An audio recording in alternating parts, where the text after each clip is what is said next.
इस खबर के प्रायोजक हैं दास Hyundai, आबुलेन, मेरठ। चुनाव आयोग ने महाराष्ट्र में विधानसभा चुनाव की तारीखों का ऐलान कर दिया है। चुनाव आयोग की इस घोषणा के बाद से ही बीजेपी रणनीति पे काम करना शुरू भी कर चुकी है। पार्टी यहां भी हरियाणा जैसे परफॉर्मेंस दोहराने की तैयारी में दिख रही है।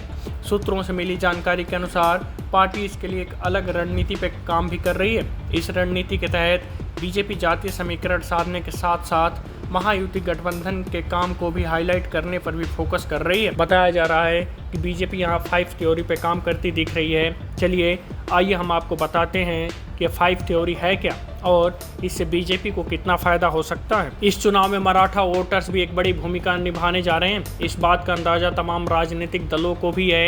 यही वजह है कि बीजेपी ने अभी से मराठा मतदाताओं को अपने साथ बनाए रखने के लिए विशेष रणनीति पे काम करना शुरू कर दिया है। सूत्रों के अनुसार बीजेपी आगामी चुनाव में मराठा वोटर्स को अपने साथ जोड़े रखने के लिए एकनाथ शिंदे को आगे करके चल रही है। लोकसभा चुनाव में मराठी वोटर्स के बल पर ही शिंदे की पार्टी ने उद्धव ठाकरे की शिवसेना की तुलना में बेहतर प्रदर्शन किया था।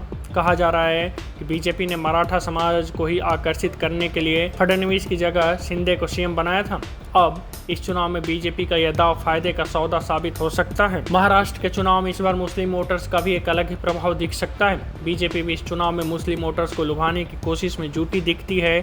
यही वजह है कि पिछले दिनों मदरसा टीचर्स के वेतन में भारी बढ़ोतरी करके यह साबित करने की कोशिश की थी कि मुसलमान भी उनके लिए महत्व रखते हैं। महाराष्ट्र की सरकार चुनाव से पहले बीते कुछ सालों में अपने द्वारा किए कामों को अब गिनाती दिख रही है। चाहे बात लड़की बहन योजना की करें या फिर टोल टैक्स फ्री करने की, सरकार जनता के बीच अपने फैसले को अब जोर शोर से उठा रही है। लड़की बहन योजना के तहत महाराष्ट्र सरकार महिलाओं के खाते में हर महीने 1500 रुपये जमा करती है। Bureau report, news first.